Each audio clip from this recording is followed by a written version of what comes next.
What is up, guys? In today's video, I'm going to be going over some things that you might want to do before the end of Fortnite Chapter 7 Season 2. As always, if you guys do enjoy this video, find it helpful, informative, or interesting, remember to give it a like, subscribe if you would like to see more, and if you guys would like to use my code in the shop when getting anything, it is EvolvedJake, just like my channel name is, and is underneath the webcam at all times. So at this point, we have less than a week left in Chapter 7 Season 2. This season is going to be ending sometime on Friday, June 5th. There's going to be a live event that happens, and then after the event there will be downtime, and then season 3 will be playable on Saturday, June 6th. So we don't have very much time left in the season, but there is a few things you might want to do.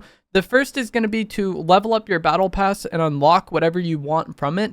You know, if you've reached the max level to get everything, then you could just get everything. But if you look at it and you know, I'm not going to reach the max level, then, maybe grind and get what you want from it, because you can kind of choose the path you take to unlock items from the battle pass. So, again, if you're a high enough level, it's no problem. But if you're at the point where you're not going to reach the max, you probably want to look through and get what you actually want before the season ends. And then also, if there is any quests that unlock styles for skins or whatever that you think you will want, you're probably going to want to do those quests as well. If you are trying to grind levels, there's lots of creative maps that give, really good XP, especially the Tycoon maps can be, quick, easy XP, and not really requiring you to pay much attention to the game or anything like that. There also is the rivalry umbrella styles for this season. You get the mastery umbrella at 150, the grandmaster umbrella at 500 rivalries, and then the rivalry goat umbrella at 1000 rivalries completed. And again, this is another thing that you're probably going to look at. If you're at 480 bounties and you like the style for getting 500 bounties, then you're probably going to want to go through and make sure you get 20 more bounties before the end of the season. Or maybe you need more of a grind to actually get what you want. But either way, look at where you're at currently with rivalries and what those target goals are, and if you want to get one of those rewards, you may need to grind for it. If you're at a really low amount and you want to get the rivalry goat umbrella, it's probably not going to happen. But if these things are within striking distance to you and you want them, you might need to make it a conscious goal to do more rivalries to make sure you get these umbrellas. And those are the two main things as far as unlocking things for the season. These next talking points are mainly going to be about helping you improve at the game and maximize this week left in the season to hopefully help you play better when season 3 inevitably comes. Because when a new Fortnite season happens, we often have several changes to the loot pool, and we also have several changes to the map. And it can be hard to gauge season to season how much these things are going to change. It kind of varies. Some seasons things change a lot, some seasons not so much. With next season, the teaser trailer that was posted for the event, it seems like there will be a lot of map changes. There has been times where these events have kind of been misleading in terms of how much map changes we'll get, but it seems like this map is going to get pretty messed up. And then also going from Chapter 7 Season 1 to Season 2, we had a significant overhaul to the loot pool, more so than we typically see with a Fortnite season. So it wouldn't surprise me if we have the same thing going from Seasons 2 to 3 as well. So the first piece of advice is just going to be to try different items, because we don't really know what will change, like I said, but I expect the loot pool to change somewhat significantly.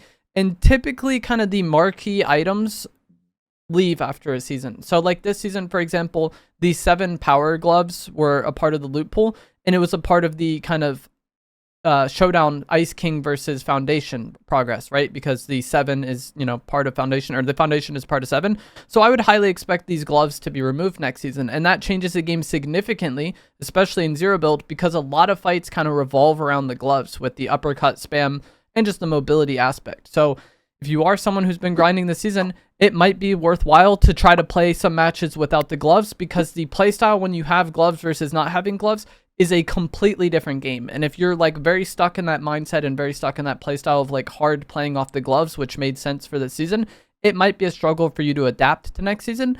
The way this season has played, though, it's kind of glove or get gloved. So if you do want to try to, play without the gloves, it might be better for you just to play a different game mode, like reload or blitz. That way, you don't end up playing with that item and you have to play fights more normally, but you also aren't just getting screwed over immediately because you're not playing with that item.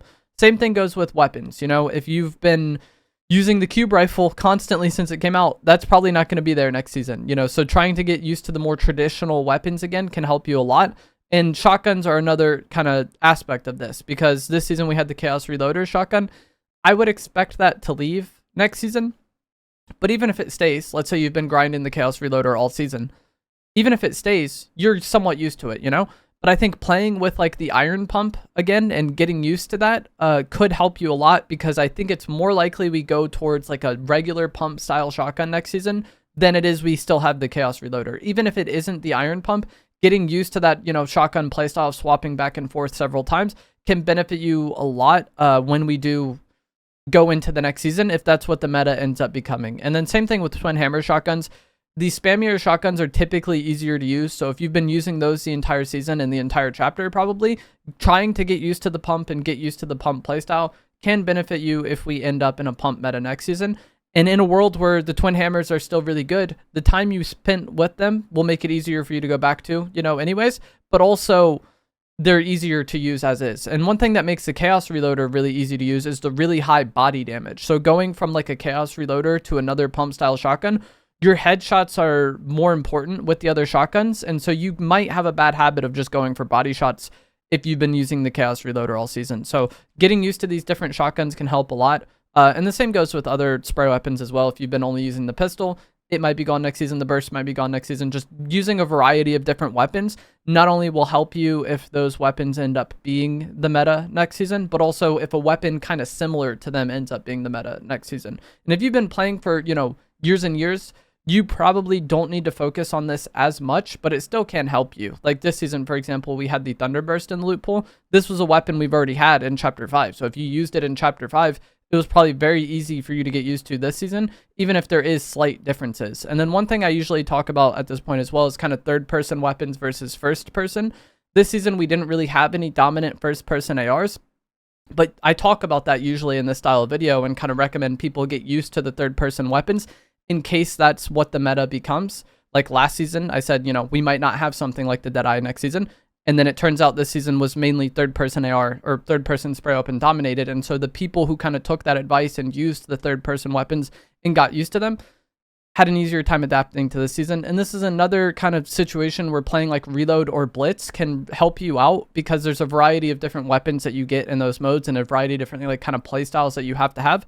And so if you do want to get used to some different items, those modes can help with that, but also kind of the different modes can be fun to play if you are somewhat burnt out. And a lot of times, you know, when we get to the end of the season, people are kind of burnt out and just, you know, waiting for the next thing to come. So if you haven't played much Reload, you haven't played much Blitz, and you're really bored of BR, those other game modes might be something, you know, decent for you to play to freshen up and have a more fun experience in these final few days.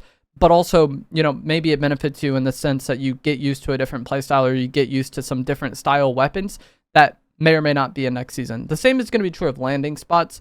It's the same thought process. We don't know what will change on the map next season. It seems like it'll be pretty significant changes. Maybe it won't. So if you've only been landing at like one place for all of Chapter 7, and then it leaves next season, not only is it going to be harder for you to adapt to the new season, but also people tend to have a negative experience with that. Like myself, for example, Greasy Grove was one of my favorite places on the Chapter 1 island, and a place that I landed a lot. And when it was removed in Chapter 1 Season 7, I had, you know, a negative first impression with that season, because one of my favorite landing spots of all time was removed, and there wasn't as many, you know, locations that I enjoyed landing at. So had I landed at different locations throughout the prior seasons and familiarized myself with them, I not only would have been able to play better at the start of the season, but also just enjoyed it more, because I wouldn't have been as attached to that one POI being on the map or not being on the map. So this helps you in terms of playing better, but I also think it helps you in terms of just enjoying the new season if you do learn different places on the map, you know, on the Chapter 7 map, because maybe they all change, maybe they don't change, but the more places you know, I feel like the better it's going to be for you if locations do change, and then maybe you don't enjoy the new locations, but also, like I said, you're going to be less attached to just one specific spot, and that kind of making or breaking a season for you. In a similar vein to these other things, just getting in more fights can help a lot. This is something I always recommend for people wanting to get better. You know, typically when people hop on a BR, they really want to win, and that typically results in people playing really slow and playing passive and avoiding conflict. And this season has been, you know, different with the showdown aspect, but we're in the final week, and I still get bounties on people who, the moment the bounty starts, they're just running to the complete opposite corner of the map and hiding. And if you're just playing super passive, you might see more success in the short term, but a lot of times it's going to just come down to hopefully you don't run into anybody decent at fighting. And so if you get in more fights, sure, you might lose more in the short term, but you build the skill of fighting and you get better as a fighter, and that will help you win more fights and play better and win more games in the long run. So if you are someone who's played overly passive, trying to break that habit and get in more fights can help you a lot. And as I've said, it's the final week of the season. Does it matter if you win a few more games to round out the season? Or does it matter if you lose all the games from here on out? Not really. The season is about to end. And so just getting in more fights and getting more comfortable fighting, I think will benefit you a lot more than, playing passive in these final few days and then maybe, ending up with more crown wins in the short term. Creative mode can also be really good for, practicing and getting in more fights, because you can just get in an absurd amount of fights with basically no downtime, because there's a lot of like creative death matches out there where you just respawn continuously. If you go into the kind of search bar for creative and just type in zero build, you can see a bunch of zero build maps. But also I have made videos in the past about zero build creative maps. So if you just type in Evolve Jake creative on YouTube, those videos will be in the search. And the final thing I'm going to touch on is just settings. If you feel like your settings are a weakness to you and you want to change them, but you just haven't gotten around to it, now could be a good time to do that. So if you know your keybinds aren't great and you maybe need to swap some things around to where you can jump and move more fluidly, but you've just kind of, been against it because you know you're going to play worse in the short term, now is a good time to play worse in the short term, because like I said earlier, who cares if you play better or worse for the end of the season? So if you feel like your sensitivity needs to be adjusted and you've been putting it off, or your keybinds need to be adjusted and you've been putting it off, now can potentially be a good time to kind of sort that out and get somewhat comfortable with it before the new season starts. You don't need to change settings. This is just, if it's something that you've kind of thought about or feel like you should do anyways, you're not perfectly comfortable, or you feel like your settings are limiting you to an extent, now in the final few days of the season can be a decent time to adjust that. And then also make the final few days of the season, again, something more fresh and exciting, because you'll feel yourself getting more used to it in real time. And it can be something that's satisfying and motivating for you to play in these final few days. But that is going to be it for this video. As always, if you guys did find this to be helpful, informative, or interesting, remember to give it a like, subscribe if you would like to see more, and I will see you guys in the next one. Thanks for watching.